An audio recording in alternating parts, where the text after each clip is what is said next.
आंबेडकर यांच्या विचारांच्या प्रति नमन होतो। भगवान बिरसा मुंडा, आद्य क्रांतिकारी राघोजी भांगरे, सतू मराडे, खेमा नाईक रगतवान, तंट्या भिल, नाग्या कातकरी, राया ठाकर या सर्व महामान्यांच्या प्रति मी नमन करतो आणि माझ्या मनोगताला सुरुवात करतो। गेली 5 वर्ष तुम्ही सर्वांनी जो माझ्यावर विश्वास टाकला त्या विश्वासाला पात्र राहून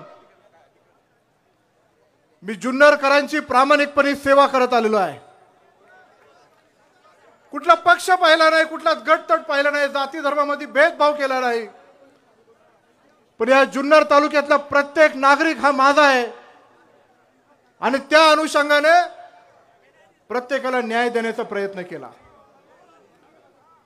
माझ्या तरुण पिढीला, विशेषतः आदिवासी विभाग असेल, मुस्लिम विभाग असेल, बौद्ध समाज असेल आणि गोरगरीब शेतकऱ्यांच्या माध्यमातूनची पुढची पिढी आहे, शिकलेली आहे, त्यांना अधिकारी बनवण्यासाठी MPSC आणि UPSC ची लायब्ररी आणि प्रशिक्षण केंद्र जवळपास 1.5 कोटी रुपयांचं अजितदादांच्या माध्यमातून आपण जुन्नरला उभं केलं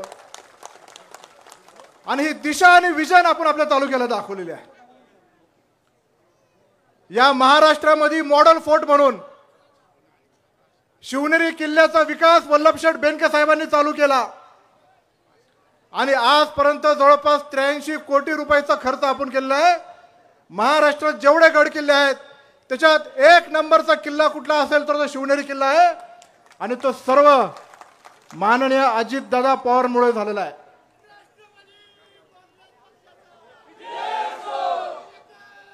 आदिवासी विभाग आपल्यामध्ये खूप मोठा आहे। मला कृपया सगळ्यांना विनंती करायची आहे, तुमचा उत्साह दांडगा आहे, पण आपण जर थोडा वेळ शांत बसावं। आदिवासी विभाग आपल्या तालुक्यामध्ये खूप मोठा आहे आणि त्या विभागातल्या लोकांच्या प्रति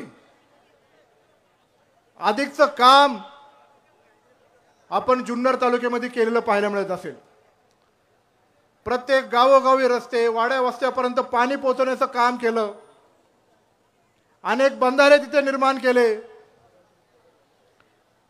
कुकडेश्वराच्या मंदिराच्या निर्माणासाठी अनेकांनी आश्वासनं दिले, पण माझ्या अजितदादांनी 2.25 कोटी रुपयाचा निधी दिला आणि त्या कुकडेश्वर भगवानचं काम चालू आहे। हिरडा कारखाना गेले कित्येक वर्ष तो प्रश्न प्रलंबित होता,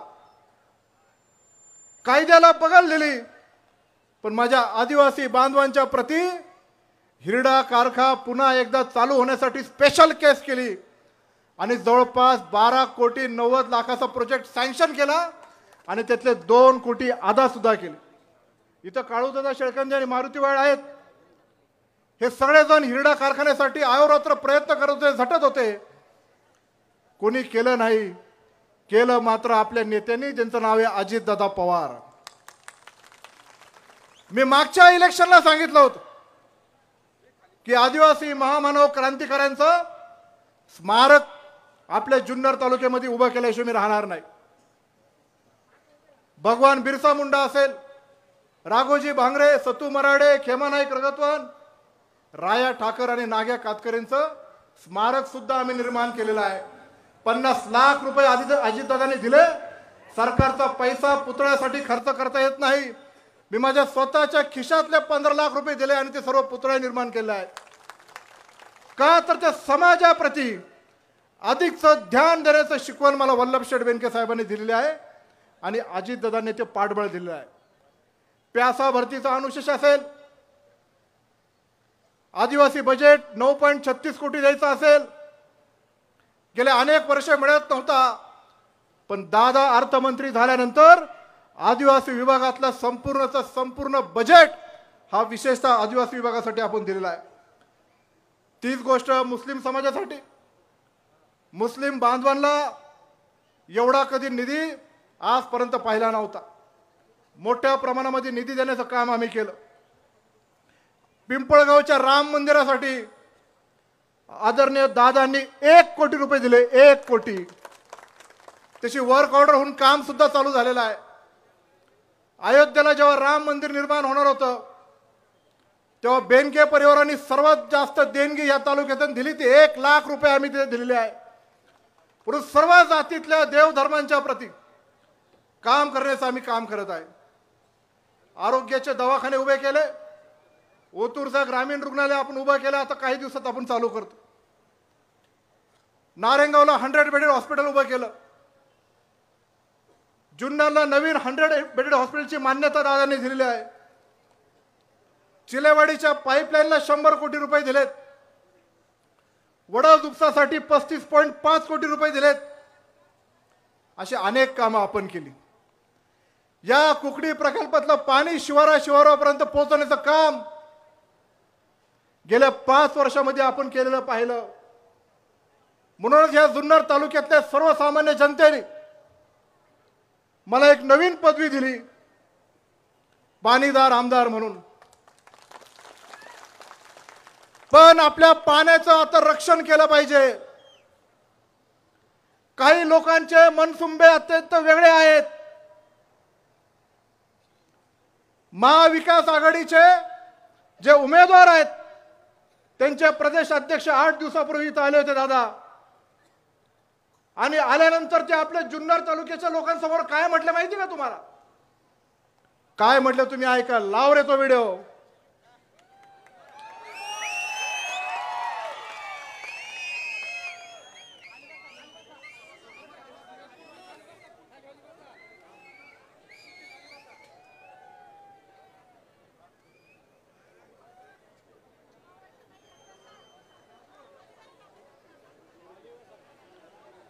नंतर बघा।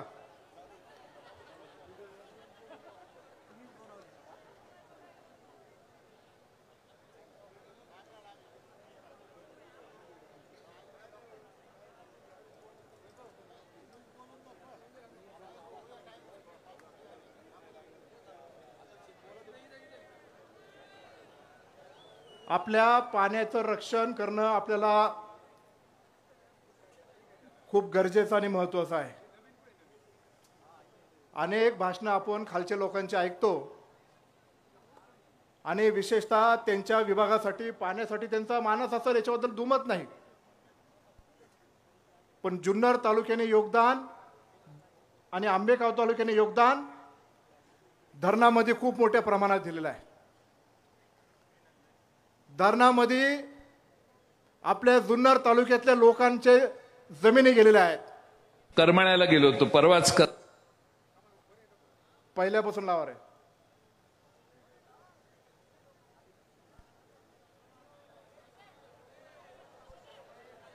करमाळ्याला गेलो होतो परवाच, करमाळ्याला सभा झाली। तिथं मांगीच्या तलावात पाणी पोचत नाही, हा तिथला कायमचा त्यांचा प्रश्न आहे। त्यामुळे या भागात आपल्याला पश्चिमेकडचं वळणारं पाणी इकडं वळवलं पाहिजे, यासाठी आपल्याला प्रायोरिटी द्यायला पाहिजे। आता 4थी सुप्रमा कुकडी प्रकल्पाची होणार आहे।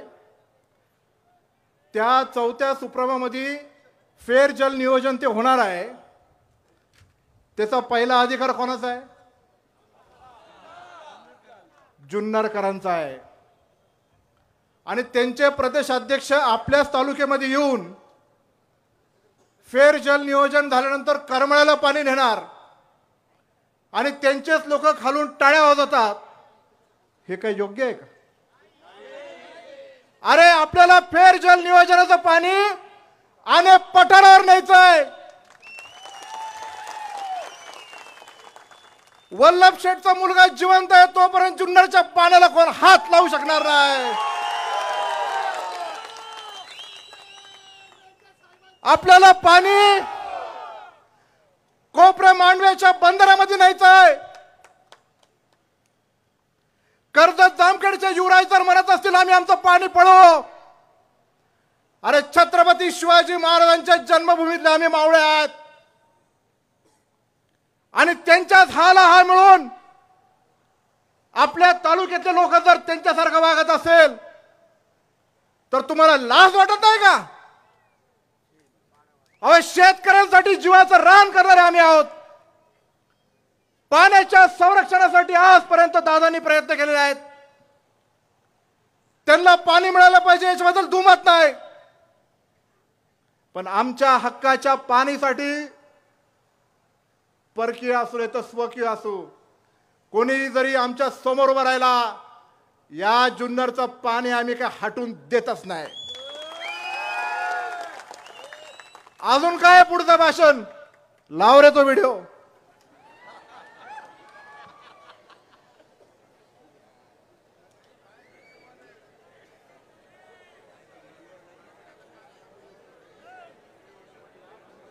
या राज्यामध्ये आलं पाहिजे आणि ते याच्यासाठी आलं पाहिजे की दिलीप वळसे पाटील साहेबांनी जुलै महिन्यामध्ये बाबासाहेब बैठक लावली आणि त्या बैठकीतले विषय काय होते, जो माझ्यासारख्या कार्यकर्त्याचा पराभव झाल्यानंतर आदरणीय पवार साहेबांच्याकडे पाठपुरावा करून डिंबे माणिक बोगदा झाला पाहिजे अशा प्रकारची मागणी माझ्यासारख्या कार्यकर्त्यांना केली. कारण या तालुक्यातल्या कुकडीच्या पाण्याचा कायमस्वरूपी प्रश्न मार्गी लागायचा असेल, या तालुक्यातल्या शेतकऱ्याला त्याच्या हक्काचं पाणी मिळायचं असेल तर ते पाणी मिळण्यासाठी एकच पर्याय आहे, तो म्हणजे डिंबे माणिक बोगदा. आणि तो बोगद्याचा प्रश्न त्या ज्यावेळेस आदरणीय साहेबांच्या समोर मांडला, माझ्यासारख्या पराभूत झालेल्या माणसांनी मांडलेला प्रश्न त्या ठिकाणी साहेबांनी अत्यंत गांभीर्याने घेतला आणि तो बोगदा मंजूर केला. वळसे पाटलांना आवडत नव्हतं, परंतु साहेबांनी सांगितलं की खाली राहणारा शेतकरी देखील या ठिकाणी आपल्या सगळ्यांचा शेतकरी आहे आणि आपलेच लोक खाली राहतात. तो अजून एक व्हिडिओ आहे ना, हा लाव ना. आणि आता तुम्ही काळजी करू नका, ज्यांची निंबे माणिक बोगद्याला ज्यांची अडचण आहे ते आता आपल्या बरोबर नाही. त्याच्यामुळं बोगदा हा होणार म्हणजे होणारच. जामखेड म्हणजे कर्जतचे 30 गावं आणि जामखेड अख्खा तालुका, त्याच्यासाठी आपण शेतीच्या पाण्याची योजना त्याच्यासाठी सर्वे राज्य सरकारकडनं करून घेतलेला आहे, केंद्र सरकारकडनं करून घेतलेला आहे. आणि मला आपल्याला सांगायला आवडेल की 100% आपल्याला अतिरिक्त पाणी या 30 गावासाठी आणि अख्ख्या जामखेड तालुक्यासाठी तिथं मिळू शकतं. आणि आपल्या या सिना प्रकल्पासाठी आपण तिथून डिंबे ते माणिकडो जो बोगदा तिथं केला होता, तिथून तो पाणी आपण माणिकडो मध्ये घेऊन ते अतिरिक्त पाणी आपण सिनामध्ये आणू शकत होतो. आणि ह्या सगळ्या योजनेला आपण महाविकास आघाडीच्या काळामध्ये तिथं मान्यता दिली होती आणि हे सरकार आल्यानंतर त्याला आपल्याला स्थगिती मिळाली. तर ह्या सगळ्या विषयांवर आपण काम केलेलं आहे. माझे वडील काम करतात, माझी आई काम करते.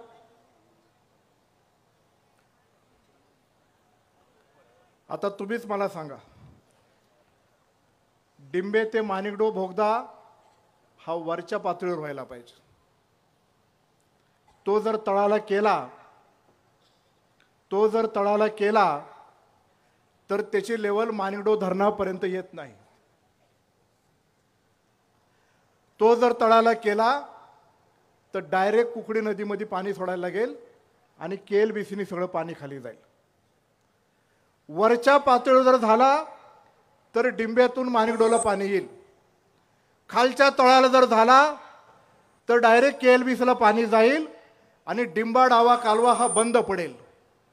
खालच्या पातळीवर जर झाला तर 2 महिन्यामध्ये डिंबे आणि माणिकडो धरण खाली होईल. आणि अशा प्रकारचं त्यांची जर भाषा असेल, मी पुन्हा एकदा सांगतो, स्वकीय असू रे तर परकीय असू, जुन्नरच्या जनतेला जुन्नरच्या पाण्याला आम्ही हात लावून देणार नाही. काय कारण आहे म्हणे, आता KLBC जो कुकडी प्रकल्पातला पाणी आहे तो आता बंद पाईपलाईन न्यायचा. काय कारण? आम्ही काही जमिनी फक्त तुमच्यासाठीच घालवल्या का? आमच्या लोकांचे काही प्रश्न मिटले नाही का? आमच्या लोकांना आतापर्यंत पाणी भेटते ते काय भेटून द्यायचं नाही का? आणि ही जी लोक आहेत यांना आत्ताच बंदोबस्त केला नाही तर आपल्याला भविष्यामध्ये धरणं आपल्याकडं पण दुष्काळ मात्र आपल्याकडं अशी परिस्थिती पुढे निर्माण होईल. या निवडणुकीत सामोरे जात असताना मी सातत्याने सांगतो की मला कोणाचंही आव्हान नाही आणि मला कोणाला आव्हान सुद्धा द्यायचं नाही. माझी स्पर्धा कोणाबरोबर नाही, मला कोणाला हरवायचं सुद्धा नाही. पण आजपर्यंत आमचं कुटुंब प्रामाणिकपणे सेवा करत आलंय, पुढेही ते आम्ही प्रामाणिकपणे सेवक म्हणून सेवा करत राहू. वल्लभशेठ बेनके साहेबांनी शेवटच्या श्वासापर्यंत जुन्नरची सेवा केलेली आहे. आणि मी तुम्हाला सर्वांना वचन देतो, आमचे मातोश्री इथं बसलेले आहे, त्या आईसमोर मी सांगतो की शेवटच्या श्वासापर्यंत माझ्या वडिलांनी जशी सेवा केली, तुझा हा लेख शेवटच्या श्वासापर्यंत जुन्नरकरांची सेवा केल्याशिवाय राहणार नाही. या तालुक्याला पुढच्या दृष्टिकोनातून विजन देण्यासाठी दादांच्या मदतीने आम्ही पर्यटनाचा डीपीआर तयार केलेला आहे. जवळपास 2 ते 2.5 हजार कोटीची गुंतवणूक होणार आहे. दादांनी कन्सल्टंट सुद्धा नेमला आहे. डीपीसी मधून त्याला पैसे सुद्धा दिलेले आहेत. 4 सर्किट मध्ये जुन्नरच्या पर्यटनाच्या विकासाचा आराखडा तयार होतोय. पहिला आहे शिवनेरी, म्हणजे जे हिस्टॉरिकल सर्किट म्हणजे ऐतिहासिक सर्किट, ज्याच्यामध्ये शिवनेरी किल्ला आणि त्याचे सर्व गड किल्ले हे विकसित करतोय.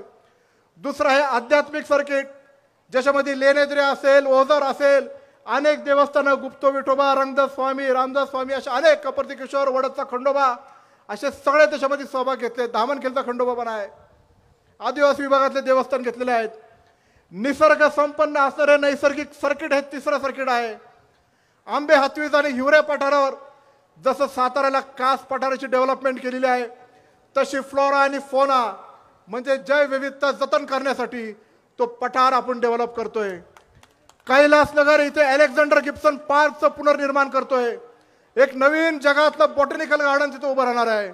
आणि चौथं सर्किट हे साहसी पर्यटनाचं आहे. मांदरण्याच्या गायरन जागेमध्ये देशातली पहिली माउंटेनिंग इन्स्टिट्यूट हे उत्तराखंडला आहे. आणि दुसरी कुठं होणार आहे तर आपल्या जुन्नर तालुक्यात मांदरणे गावच्या इथं ते होणार आहे. या साहसी पर्यटनाच्या माध्यमातून लँड, एअर अँड वॉटर या सर्वच्या साईट्स आपल्याकडे अवेलेबल आहेत. हे सर्व माझे स्वप्न आहेत, हे दादांच्या माध्यमातून आपण पूर्ण करतोय. आणि विजन आम्ही सांगतो, बाकीची भंकसगिरी करत नाही. ओतूरच्या परिसरात डुंबरवाडी इथं आपण फूड प्रोसेसिंग पार्क उभा करतोय. शासनाने प्रथम मान्यता सुद्धा दिलेली आहे. स्थानिक आपले कृषी पदवीधर असतील त्यांच्या माध्यमातून उद्योजक निर्माण करतोय. महिला बचत गट आणि तरुणांना तिथे जवळपास 8 ते 10 हजार लोकांना रोजगार मिळेल असं दालन निर्माण करतो. त्यासाठी मदत आम्हाला दादा करतायत. आणि हे विजन जेव्हा आम्ही सांगतो, पत्रकार बांधव इथं मोठ्या संख्येने उपस्थित आहात. तुम्ही जेव्हा मला विचारता तुमचं विजन काय आहे, हे विजन सांगण्याची क्षमता आमच्यात आहे. विजन रोड मॅप कसं आहे ते सांगण्याची आमच्या क्षमता आहे. तुम्ही मला विचारलं, मी म्हणत नाही की दादांना विचारून सांगतो, पांडुरंग पवारांना विचारून सांगतो, संजय खळेंना विचारून सांगतो, शिवाजीदादा आढळरावला विचारून सांगतो. अरे आमच्यात धमाक आहे आणि ते कसं करायचं ना त्याची क्षमता सुद्धा आहे. कारण आजपर्यंत आम्ही ते करत आलोय. मला भविष्यात अपंगांसाठी एक निराधार आश्रम या तालुक्यामध्ये निर्माण करायचा आहे. या तालुक्यातल्या सर्व माझ्या अपंग बांधवांबरोबर, दिव्यांग बांधवांबरोबर जेव्हा मी त्यांच्यावर फिरतो तेव्हा असे अनेक लोक आहेत जे दिव्यांग आहेत पण त्यांना आधार नाही. ते आम्ही एका ठिकाणी, मी आणि आमचे मित्र परिवार, आमचे जे 2-3 ट्रस्ट काम करतात, एक NGO म्हणून ते निर्माण करण्याचं काम आहे. अशा अनेक गोष्टी आहेत. बिबट्याचा प्रश्न आहे, त्याच्या बाबतीत दादा बोलतील. दिवसा लाईट देण्यासाठी आम्ही सर्वत्र 10 गावांमध्ये जवळपास सोलर पॉवर प्लांट्स उभे करतोय. या तालुक्यात शिवनेरी ते लेण्याद्री हा रोपवेनी प्रवास होण्यासाठी आम्ही तो आराखड्यामध्ये घेतलेला आहे. आणि म्हणून मी अधिकचा वेळ घेणार नाही, पण मला तुम्हाला सर्वांना विनंती करायची आहे. आजची सभा झाल्यानंतर आपल्याला 3 दिवस राहिले. माझ्या लाडक्या बहिणी मोठ्या संख्येने इथं उपस्थित आहेत. त्या प्रत्येकापर्यंत जो अजितदादांनी स्कीम काढली, जवळपास 1,01,037 महिलांपर्यंत पोहोचण्याचं काम आम्ही केलं. या सगळ्या लाडक्या बहिणींचा आशीर्वाद हा माझ्या पाठीमागे राहिल्याशिवाय राहणार नाही अशी मला कल्पना आहे. अनेक जण प्रलोभनं दाखवतात. काहींनी तर साड्या वाटायला सुरुवात केली. काही जण काही सांगतील, पण या तालुक्याचे संस्कार आणि संस्कृती जर जपायची असेल, ती जी आजपर्यंत आम्ही जपली, शिवरायांची संस्कृती, शिवरायांच्या रयतेचं राज्य, वारकरी संप्रदायाचं राज्य, वारकरी संप्रदायाचा अध्यात्माचा विचार हा रुजवण्याचं काम आम्ही सर्व वारकऱ्यांना संपूर्ण मुख्य प्रवाहात घेऊन पुढे जाण्यासाठी आम्ही काम करत असतो. मी तुम्हाला वचन देतो, देव, देश, धर्म आणि संतांची मी आयुष्यभर सेवा करत राहील. आणि पुढच्या पंचवार्षिक मध्ये जुन्नर तालुक्याला महाराष्ट्रामध्ये 1 नंबरचा केल्याशिवाय आम्ही स्वस्थ बसणार नाही. 20 तारखेला 1 नंबरचं बटन घड्याळ या चिन्हासमोर माझा जो पगडी धारक असलेला फेटा आहे, हा वल्लभ शेठ बेनके साहेबांच्या निधनाच्या दिवशी मी पगडी घातली होती आणि वर्ष श्राद्धापर्यंत घातली. कारण बेनके साहेबांचा जे विचार होता, जे विजन होतं, त्यांचा विसर मला माझ्या आयुष्यामध्ये कधी पडणार नाही आणि त्यांचं कार्य मी पुढे घेऊन जाणार. पण वर्ष श्राद्धापर्यंत ही पगडी माझ्या डोक्यावरची ही अशीच तुमच्या सेवेसाठी तेव्हापर्यंत राहील आणि पुढे राहील, याची शपथ घेऊन मी सांगतो की तुमच्या पाठीमागे जी ताकद ही निर्माण करण्याचं आम्ही काम करू. तुम्ही सर्वजण मोठ्या संख्येने इथे उपस्थित राहिलात.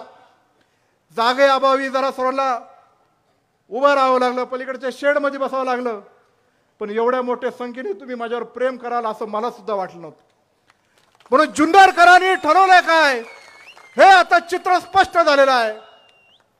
याच्या त्याच्या कोणाच्या भावनेच्या आणि भाषणाच्या आरी न लागता जुन्नर तालुक्याचा सेवक तुम्हाला पाहिजे आणि ते सेवेच्या माध्यमातून मी काम करेल. एवढं बोलून मी माझे भाषण संपवतो. छत्रपती शिवाजी महाराज की, छत्रपती संभाजी महाराज की, भारत माता की जय हो, जय हो. आदरणीय दादा आपल्याला आता मार्गदर्शन करणार आहे, पण एक गोष्ट मी तुम्हाला सांगतो, या सभेनंतर तुम्ही जेव्हा जेव्हा जाल, जिथं जिथं हात कराल, फक्त आता एक बोट वर करून हात वर करायचा आणि मतदानापर्यंत आमच्या सगळ्यांचं ठरलंय की 1 नंबरचं बटन अतुल बेनकेला आम्ही दिल्याशिवाय राहणार नाही. माझे सगळे जे पुरुष बांधव इथं उपस्थित आहेत, इकडे जेवढे उपस्थित आहेत, शेड मध्ये सगळ्यांनी एक बोट वरती करा. छत्रपती शिवाजी महाराज की जय हो, जय हो. धन्यवाद. जय शिवराय, जय श्रीराम.